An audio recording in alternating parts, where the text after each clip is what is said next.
Muito bem, boa tarde a todos. Boa tarde, Júlia. Boa noite. Ou boa noite, porque já estamos um pouco adiantados no nosso horário. Resolvemos alguns probleminhas técnicos e estamos aqui de volta, com a finalidade de popularizar a música clássica, de tornar a música clássica acessível, comum a todo mundo. Muito bem, lembrando que a gente faz parte aqui de uma escola, né, Júlia? Sim. A nossa escola é o Instituto Federal, que fica localizada aqui em Suzano, e nós temos várias unidades espalhadas pelo Brasil. E é daqui, dos estúdios da Rádio e TV Instituto Federal, que nós estamos divulgando aqui o nosso programa Nota Clássica. E esse programa é ao vivo. Era para ter começado um pouquinho mais cedo, atrasamos um pouquinho por problemas técnicos, como eu disse, mas já são 10 para 7. E aí vamos começar o nosso programa. Lembrando que essa é uma rádio educativa. Eu sou o professor Douglas Vilenga, ela é a Júlia Pedro, olá. E o nosso programa aqui é dentro de uma escola. Então toda a nossa equipe de apoio, todo esse equipamento, esse tudo não é formado por profissionais da área de comunicação exatamente. É formada por profissionais da educação, não da comunicação. Ou seja, a Júlia é uma aluna bolsista. O que é uma aluna bolsista, Júlia? Bom, é um aluno que se voluntaria a participar de uma seleção. De um projeto. Sim, de um projeto, para estar recebendo um auxílio mensal em troca de participar do projeto e ficar desenvolvendo conteúdo. Muito bem. E aí o pessoal que está lá na mesa, né, o pessoal da área técnica que está também trabalhando, todos eles são alunos e estão envolvidos aqui conosco. Muito bem. Então, com o propósito de popularizar a música clássica, o que a gente faz? A gente escolhe algumas músicas, alguns compositores e explica alguma curiosidade, algum fato sobre ele. E a finalidade para a gente explicar alguma coisa sobre a música, sobre o compositor, é tornar isso um pouco mais acessível, um pouco mais fácil da gente entender, criar algum sentido. Vamos começar aqui com uma obra muito grande, uma obra fantástica, talvez a mais conhecida do mundo. Dá para acreditar nisso? Você poderia dizer para a gente, Júlia, qual que é a música e quem é o compositor? Bom, a música... Qual língua é essa, professor? Ludwig van Beethoven. Ludwig van Beethoven. Nós vamos ouvir de Beethoven a Sinfonia número 9. Muito bem, a nona Sinfonia de Beethoven, ela é extremamente conhecida e nós vamos na sequência. Só para a gente ter a ideia, Beethoven, ele é uma pessoa que nasceu ali na Alemanha, na parte de cima, ao norte da Alemanha. Para quem conhece a Alemanha, a cidade mais famosa ali de cima é Colônia, que está acima de Frankfurt. E Beethoven, desde criança, ele foi ensinado, seu pai insistia muito para que ele tocasse instrumentos. E ele compôs músicas para piano e música para orquestra. Quando é música para piano, é música voltada para um equipamento, só para um instrumento. E as sinfonias que ele fez, essa número 9, depois nós vamos ouvir a número 5 também, não é feita para um instrumento apenas, mas para vários instrumentos. Por isso que tem uma orquestra sinfônica, porque tem vários instrumentos. E essa música, Sinfonia número 9, é uma música que ele pegou a letra. Para cada instrumento ele fez uma composição, ele fez lá uma partitura para cada instrumento. Por isso as sinfonias são muito mais complexas do que uma obra que um compositor faz, por exemplo, só para o piano. Você teria alguma curiosidade mais a falar sobre Beethoven, Júlia? Não tem. Não tem. Então tá bom. Então vamos ouvir essa grandiosa música e eu espero que você curta. Enquanto você curte essa música, a gente pede que você compartilhe o nosso link, que nós enviamos aí pelas redes sociais, para que outras pessoas possam também desfrutar, participar conosco. E na volta do programa, quando acabar essa música, a gente vai dizer o nome de quem está aqui participando conosco, mandar aquele famoso abraço, tá bom? Então, por favor, coloque, Vinícius, para a gente essa música de Beethoven, a nona sinfonia, por favor.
Muito bem.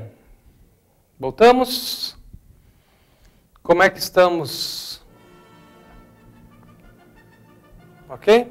Então, voltamos. Eu vou pedir agora que o Vinícius coloque aí a foto de Beethoven. Vou pedir que ele projete aqui para a gente. Talvez fique melhor projetar a foto de Beethoven ali ao lado da Júlia, do lado da Júlia. Vinícius, você consegue projetar a foto aí? Muito bem. Esta é uma foto bastante interessante que mostra Beethoven. E lembrando que ele tem, a música dele tem aí mais de 200 anos de idade. Você tem aí, Júlia, como é que está o teu microfone? Está funcionando? Beethoven, do século XVIII, 1700 e tanto. Está funcionando o seu microfone? Sim. Muito bem. Você tem aí a data de nascimento dele, a idade que ele morreu, você tem mais ou menos isso ou não? Bom, ele nasceu em dezembro de 1770, na Alemanha, e foi a falecer dia 26 de março de 1827, na Áustria. É isso aí. Só para a gente ter ideia, ele nasceu no norte da Alemanha, naquela parte de cima, e foi morrer na Áustria, lá na parte de baixo, no extremo sul da Alemanha. Muito bem. Agora nós vamos ouvir uma música um pouco mais ritmada, o do Rei da Valsa, de Strauss. Então, vou pedir agora que a gente já mude ao Vinícius que toque já, e na sequência a gente faz os comentários. Opa, eu disse que ia fazer o comentário das pessoas que estão nos assistindo. Isso. Deixa eu ver se eu consigo aqui. Deixa eu subir a barra para ver. Lá em cima. Lá em cima. Isso. Muito bem, está aqui, ó, Miriam Pinheiro. Boa noite, Miriam, sempre ouvindo. Desculpa o atraso, a gente é que pede desculpas pelo atraso. Nossos problemas técnicos aqui fizeram com que o programa adiasse um pouquinho. Eliane Michel está dizendo aqui, bela música, tem um bom programa. Anderson Oliveira dizendo aí, top, obrigado Anderson. E Olavo Scan Júnior dizendo aí, está presente, irmão. Ok, muito obrigado. Então vamos ouvir o Rei da Valsa, nós vamos ouvir de Strauss agora. Então, você tem aí o nome da música? Tritsche. Muito bem. Então vamos ouvir. Vinícius, por favor, pode colocar para a gente.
Muito bem. Muito bem. Essa é uma música mais ritmada. Embora seja feito pelo Rei da Valsa, esse estilo não é aquele estilo famoso pela música Danúbio Azul, que é um rio que tem lá na Europa. Essa música Strauss faz com bastante agilidade e por isso essa influência. Dá para a gente saber a idade com que Strauss morreu, a data de nascimento dele, já que nós estamos falando de músicas ali do século 17, 18, dá para a gente ter alguma ideia? O que você tem aí, Júlia? Bom, ele nasceu no dia 25 de outubro de 1825, também na Áustria. No caso, Beethoven morreu na Áustria, né? E faleceu dia 3 de junho de 1899, também na Áustria. E Strauss morreu com 73 anos. Então, quando a gente está falando desse estilo de música erudita, música clássica ou música de câmara, nós estamos falando aí de uma música que começou a ser tocada ali no século XVII, em 1600 e tanto. É importante a gente perceber o seguinte, tudo que existe, inclusive a música erudita, música bastante antiga, ela não existiu sempre, um dia ela foi criada. Se a gente parar para pensar, a música clássica, essa música erudita, um dia alguém resolveu compor. Porque na Idade Média, os monges faziam aqueles cantos gregorianos, aquelas coisas que não tinha a marcação ou a identidade de um compositor. Isso lá em 1300 e diante, avançando já na Idade Média, alguns padres, algumas pessoas começaram a alterar o canto gregoriano, que era o propósito, a música em si mesmo, e não dar destaque ao compositor. E quando chega lá para 1500, 1600, é que ganha bastante força a música erudita, a música de câmara, ou a música clássica, como nós dizemos. E um dos mais antigos que a gente costuma tocar aqui é Johann Sebastian Bach. E ele é lá de 1685, o nascimento dele, século 17. E aí, quando a gente vai falando aqui, por exemplo, de Strauss, nós já estamos no século 19. O século XIX já é um século onde começam já o processo da Revolução Industrial, criação das máquinas, das empresas. Então a composição de um autor é muito influenciada pelo contexto em que ele está vivendo. E Bach, ele é um cravista, uma pessoa que compôs obras muito relacionadas à igreja.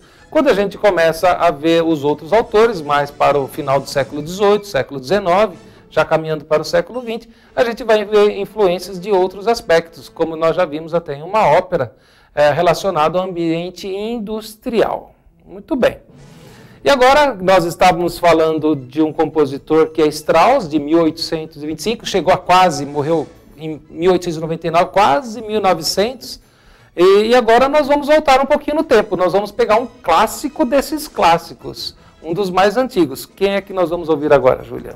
Wolfgang Amadeus Mozart. Wolfgang Amadeus Mozart. Sabemos alguma coisa sobre ele, onde ele nasceu, o que nós temos aí? Bom, ele foi um prolífico e influente compositor austríaco do período clássico.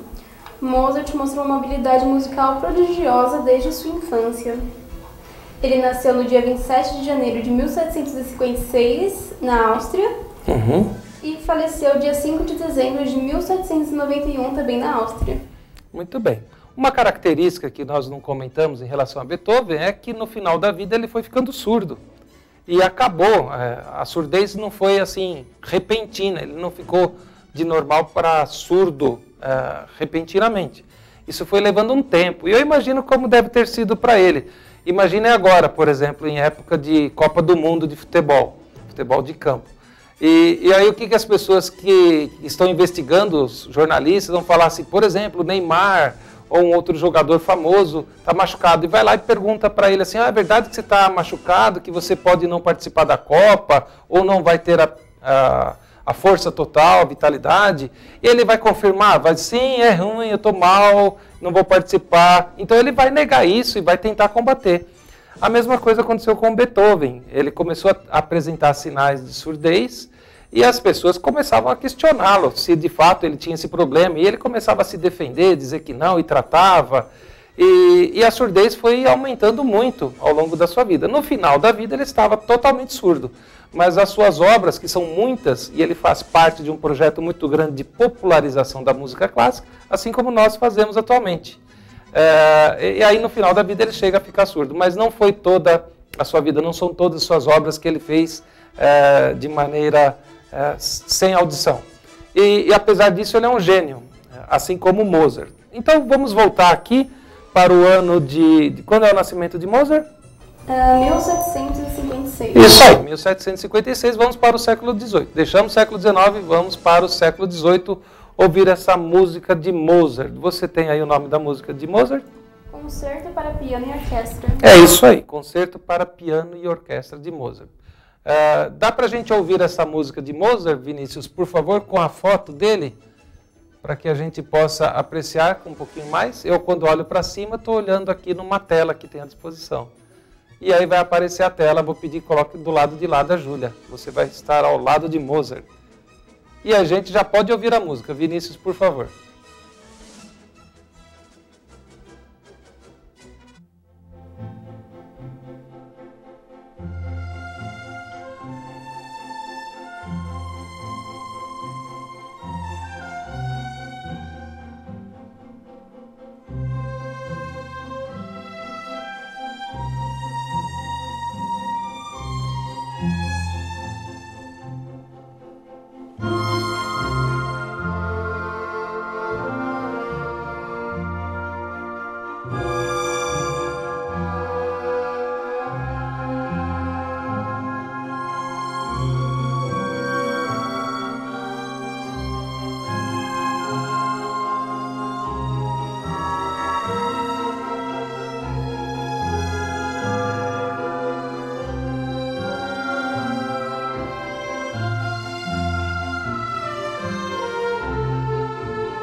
Muito bem, aí nós tivemos então a obra de Mozart. E é claro, quando a gente fala assim que o compositor, é sempre bom lembrar, porque já falaram comigo sobre isso.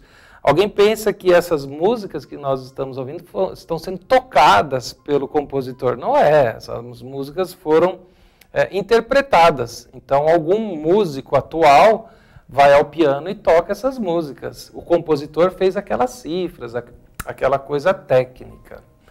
E aí a gente vem aqui e faz os comentários com base na composição daquele, mas quem está tocando são outras orquestras que tem por aí.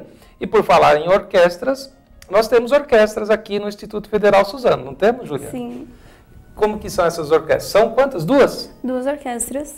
Uma é formada por? Alunos. E a outra? Por profissionais da área. E isso aí, você faz parte de uma delas? Sim, sim. Na administração, né, mas vale a pena. Muito bem, a Júlia, como estudante aqui de curso de administração, ela trabalha na administração, na gestão das duas orquestras e mais no trabalho de fundo aqui. Então, o Instituto Federal, ele utiliza o conteúdo das disciplinas e uma série de atividades práticas para tentar oferecer aí uma oportunidade de aprendizagem para os alunos. E eu espero que isso dê certo. Pelo menos a Júlia está aqui trabalhando e mostrando qualidades a respeito daquilo que ela faz no aprendizado teórico, em sala de aula e fora da sala de aula, nas inúmeras atividades que a gente faz. Muito bem. Tiramos já até a foto do Mozart, dali da tela. E foi interessante comparar uma pessoa que tem uma característica do século XIX e outra com relação ao século XVIII. As roupas vão se tornando mais simples, os cabelos menos emperequetados, a vida vai ficando mais simples, em termos de roupa, pelo menos. E Mozart é um cara que teve filme, Wolfgang Amadeus Mozart, e ele tem filmes por aí que são interessantes de entender. E todos eles, de um modo geral, têm uma vida difícil, como esse que nós vamos tocar agora. Qual que é o nome desse compositor? Tchaikovsky. Tchaikovsky. E ele tem uma origem alemã também?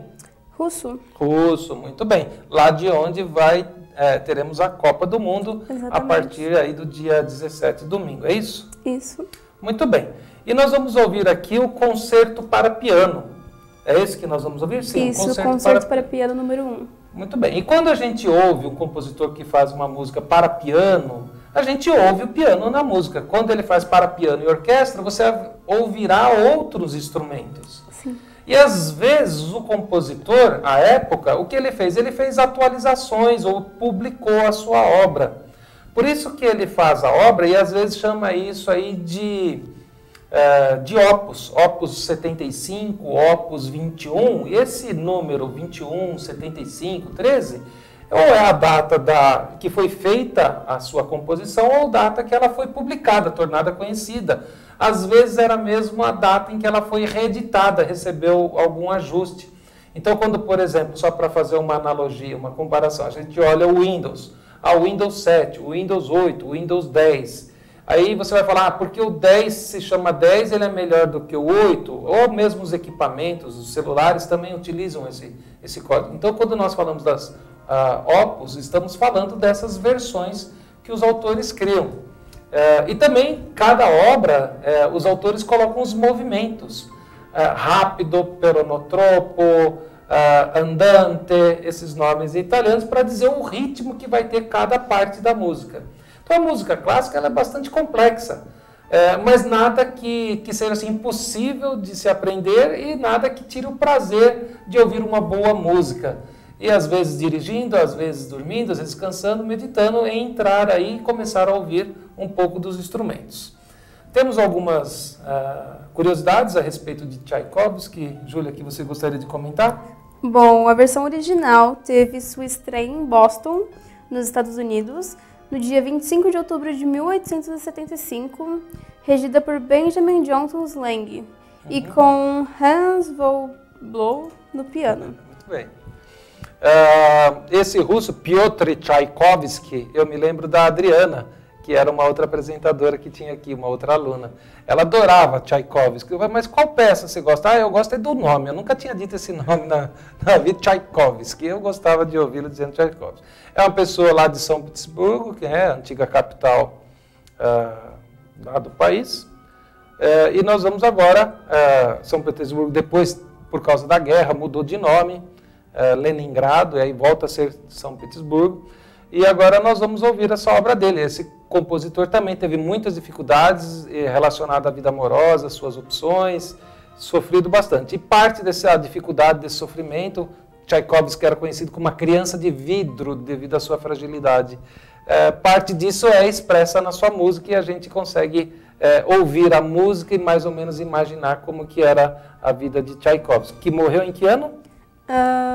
1893. 1893, já está mais próximo aqui da gente. Então, Vinícius, por favor, põe logo Tchaikovsky para que a gente possa ouvir esta música bastante forte.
Muito bem, ouvimos aí, vamos cortar um pedaço da música, infelizmente. É uma pitada da música, eu espero que aqueles que estão aí apreciando, curtindo a música, não se restringam a ficar ouvindo a música só aqui no programa, que pegue essa seleção de música também e ouça a música por completo. Hoje tem, essas músicas estão disponíveis na internet. E lembrando que no começo dessa música, começamos uma música anterior, tocou um pouquinho por cima, a gente pede desculpa em relação a isso, que a música não entrou na hora certa. E isso eu esclareço que, embora a gente tenha um esforço enorme para a produção desse programa, algumas falhas acontecem em virtude do nosso aprendizado. Eu espero contar com a colaboração de vocês. E a Rosimeire Filenga, que é minha irmã, está lá em Uberaba, está aqui dizendo se Ennio Morricone, um grande compositor da atualidade, pode ser comparado a essas pessoas. Quando a gente fala de comparação, a gente tem que estabelecer assim em termos de alguns parâmetros, né? Em termos de contribuição, a música de Ennio Morricone, um autor contemporâneo, é muito interessante, tema de inúmeros filmes, então o trabalho, a contribuição dele para o mundo artístico é enorme. Mas a comparação com esses precursores, com esses pilares da música clássica, não se daria no nível da genialidade e da época do contexto, pelo menos na minha opinião, que eles estão criando alguma coisa inovadora, mudando até a época, como a gente vê o caso de Beethoven, iniciando o romantismo, de Strauss entrando numa nova fase. E também agora a gente vai pegar, assim, desses que a gente costuma ouvir, o mais antigo de todos. Quem que nós vamos ouvir agora, Bom, Júlia? Agora vamos ouvir Bach. Isso. Temos o nome completo dele? Johann Sebastian Bach. Johann Sebastian Bach. Olha como ele é antigo aqui comparando com os outros. Então a gente tem que imaginar que como era o trabalho naquela época e como que era trabalhar no mundo artístico. Ainda hoje a gente fica olhando as pessoas que resolvem virar artista, como a vida não é difícil para elas. A gente olha aqueles de sucesso, das bandas, etc. Mas aqueles que estão tocando em praças, aqueles que estão tocando em restaurantes e assim por diante, é uma vida bastante difícil. E aqueles que estão tocando em cerimônias. Então, assim, difícil, mas prazerosa. Mas nós vamos ouvir alguém que nasceu em que ano, Júlia? 1685. Na Alemanha. Então nós vamos ouvir de Johann Sebastian Bach esta música que se chama Princeto e Badineri. É essa música que nós vamos ouvir. Johann Sebastian Bach, e a pronúncia é como se fosse bar, dita por um carioca, Johann Sebastian Bach. Você quer tentar dizer o nome dele? Johann Sebastian Bach. Vamos dizer juntos? Johann Sebastian Bach. É gostoso falar esse nome. E aí eu consigo entender plenamente porque que a Adriana gostava de falar Tchaikovsky. Diga você também, Tchaikovsky. E essa fala do compositor, dizer o nome do compositor, faz parte da popularização. Que esse nome saia pela primeira vez ou que aumente a frequência com que ele sai aí da boca das pessoas. Tornar a música popular acessível, comum, a música popular, a música erudita, a música clássica popular, acessível, conhecida por todo mundo. Não é coisa de velho, não é coisa de chata, não é coisa de gente antiga, é coisa de boa qualidade que merece ser ouvida, curtida. E não por isso deixar de ouvir os outros ritmos, mas estamos dando uma oportunidade para ouvir a música clássica. Sem mais, Vinícius, Johann Sebastian Bach.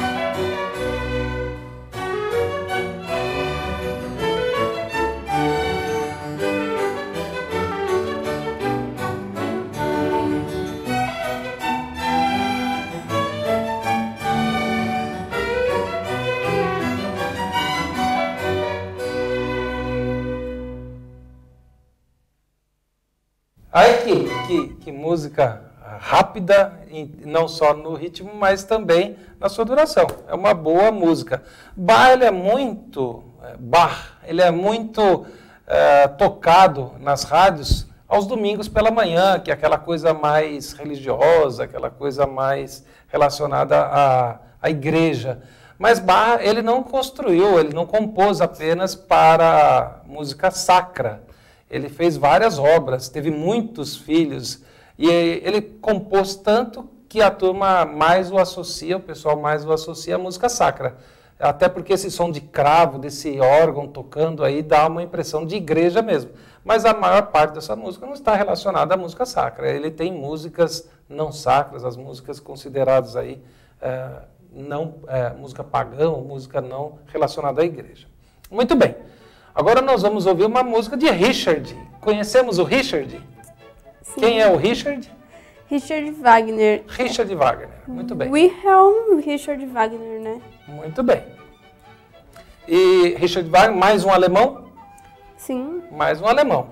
E Richard Wagner, ele já é mais recente. Quando que nós temos aí a morte dele? Porque é mais interessante olhar a morte, porque a pessoa está mais influenciada na sua fase adulta do que na sua fase de infância. Quando que ele morreu, Richard Wagner? Ele faleceu em 13 de fevereiro de 1883. Isso aí, já estamos chegando lá no século XX, finalzinho do século XIX. Então, Richard Wagner ele já tem bastante carrancudo, depois dá uma olhada no rosto dele lá na internet. Ele é bastante carrancudo, já tem uma característica bastante ligada ao mundo empresarial, criou a sua própria empresa, seu próprio teatro para ter as suas óperas.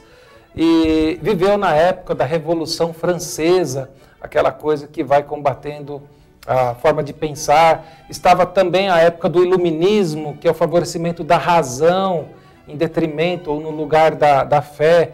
Essa briga entre razão e fé, ou razão e sentimento, é uma coisa bastante interessante. Vem lá da Idade Média. Se nós olharmos aí a própria história do homem, pode ser comparada pela divisão entre aquilo que é fé e o que é razão. E aí, quando nós olhamos a vida de Richard Wagner, ele viveu essa época do Iluminismo, a época da Revolução Francesa, e também era o compositor preferido de uma pessoa não muito carinhosa, que a gente já comentou aqui nos outros programas, um tal de Adolf. Conhecemos um tal de Adolf Hitler. Hitler adorava ouvir as obras de Wagner. E Hitler era um austríaco, embora tenha morrido ali, como se diz, em Berlim, na Alemanha, na parte mais ao leste da Alemanha. Ele tem aí, apesar de ter daquela sua maneira de pensar, achando que deveria haver uma raça pura, um princípio bastante utilitarista, que o que não é bom, o que não é puro, forte, não deve sobreviver e deve ter preferência da raça pura, e no caso os arianos, os prussianos. E aí agora nós vamos ouvir essa música de Wagner, Richard Wagner. E eu confesso aqui para todo mundo, inclusive a Júlia está aqui, que se eu tivesse, num determinado momento, eu tivesse que escolher uma música para ouvir de todas que eu já tenho ouvido, eu colocaria essa música de Wagner. Eu gosto muito dessa música. A melodia dela é extremamente lenta e depois ganha um pouquinho mais, não de ritmo, mas de intensidade. É uma coisa bastante interessante essa construção de Richard Wagner. Vamos ouvir então?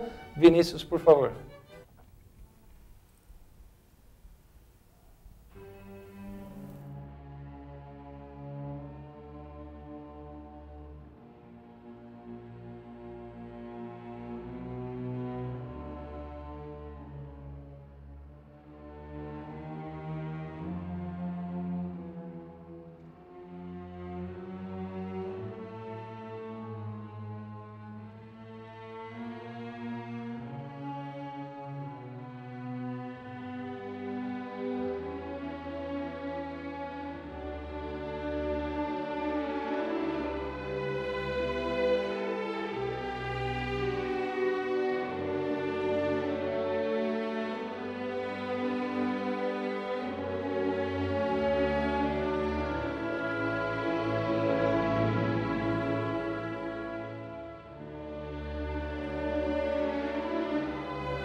Ah, muito bem, vamos aí ficar com a pitada de música, porque a música vai se estender por mais 8 minutos e por aí vai. Mas é uma música assim, muito boa da gente perceber a intensidade dela. E às vezes não é uma música que dá sono não, pelo contrário, é uma música que desperta na gente algum sentimento, uma emoção, e você começa a viajar realmente nas ideias ouvindo essas músicas. E não é como se diz assim, música clássica só dá sono. Não, pelo contrário, faz a gente sentir. A música desperta em nossa alma alguns sentimentos que as músicas mais ritmadas não fazem isso. Então é muito interessante de ouvir e conhecer um pouquinho sobre a história da música e sobre o compositor. Eu vou aproveitar, antes de falarmos da próxima música, agradecer aqui ao Sérgio Gazzarino, que está nos ouvindo, ao Robson, Eduardo Filenga, o Ricardo, o Renato, que é músico da nossa orquestra Camerata aqui, Irene Marci, Frederico Michel, Molina, José Molina, a Célia, que está lá ouvindo, o pessoal do Aramaçã, e o pessoal de Bairiri, está lá, o Pedrinho e a Isabel, que ele está dizendo, nós estamos aqui em Bairiri, lá perto de Jaú, região de Bauru, ouvindo o nosso programa. Da mesma forma, o Caetano e a Neuza, que estão aqui ouvindo música clássica, Daniel e Celso Vendramini, e muita gente que está aqui nos prestigiando e, acima de tudo, curtindo, ouvindo um pouquinho, aprendendo um pouquinho sobre música clássica e, de uma forma ou de outra, fazendo parte desse projeto de popularizar a música clássica, fazer com que a música clássica, seus compositores, esse trabalho não se perca ao longo do tempo. Ok? Que isso continue sendo importante. Senão a gente só vai ouvir um ritmo de música e não vai conhecer. A ideia nossa é ter um pouco mais de cultura. Então, agradecemos a todos que, de uma forma ou de outra, participam aqui conosco, ajudando nesse projeto de maneira indireta. Você tem mais algum comentário que você queira fazer ou dizer que alguém está mandando mensagem, Júlia? Por enquanto, não. Por enquanto, não. Então, bom. Vamos para a nossa última música, chegando ao final. Nós estamos ouvindo que esses compositores estão ali na Europa, porque a Europa ela teve todo esse surgimento, ela foi um ambiente propício para o surgimento da música clássica, e agora nós vamos falar de alguém que é francês, é isso? Estamos entre a Alemanha, Áustria, principalmente Viena, e agora vamos um pouco mais para o lado esquerdo da Alemanha, que estamos falando da França. E essa pessoa é? Frédéric Chopin. Frédéric Chopin, muito bem. Ele fez essa música que se chama? Opus ou ópera? Opus. Opus 40, número 1, Polonese Militar em Lá maior. Muito bem, então é Opus 40, olha só a atualização, a versão, a publicação que ele fez aí, até a música criar a sua maturidade, a sua publicação, o seu conhecimento. E Chopin, bastante conhecido, e ele é aquele personagem que tinha medo de ser enterrado vivo, ok? Lembra-se dessa história? Uhum. E ele falou, antes de eu morrer, antes de me enterrar, você tira meu coração do corpo aí, para ter certeza que eu não vou ser enterrado vivo. E aí o coração dele foi retirado do corpo mesmo, foi enterrado com muitas flores, com muita cerimônia, diferente de Beethoven, que foi enterrado numa vala comum, depois o corpo foi exumado, tiraram um pedaço do crânio para examinar, tentando descobrir se os gênios têm alguma coisa diferente que os demais não têm. Mas eu acho que, na verdade, os gênios têm muito esforço. Além de um talento natural, é claro, eles têm bastante esforço, porque se você olhar tanto Mozart como Beethoven, os pilares, tocavam desde criança lá, insistentemente, muito tempo. E isso associado ao seu talento natural, à sua genialidade que foi despertada. Eu não sei se a genialidade foi despertada por causa do esforço, do treinamento, ou o contrário. Uma coisa ou outra aconteceu. A verdade é que a música está aí, os compositores nos deixaram esse enorme presente. E aí, o que nós temos é que Chopin, o seu coração hoje faz parte, lá na Polônia, depois temos França, Alemanha e aí Polônia, onde está lá na igreja o seu coração, a exposição para aqueles que quiserem ver, conhecer, ainda que seja pela internet. Então vamos ouvir a polonese de Chopin, essa polonese militar em Lá maior, e aí a gente volta para se despedir. Vinícius?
Muito bem. E essa música, essa polonese, lembrando aquilo que eu já falei, não foi tocada por Chopin, foi composta. Essa música é uma interpretação que nós temos de Arthur Moreira Lima. Arthur Moreira Lima é um grande pianista. E nem todo pianista ele continua a carreira, a vida toda sendo pianista. Ele pode virar maestro, que é o caso de José Carlos Martins, um grande maestro, mas que começou a vida como pianista. Então, a carreira musical tem várias oportunidades de trabalho aí, não é só tocando instrumento, pode ser alguém que trabalha no suporte, no apoio, na parte técnica e que também pode ser um maestro.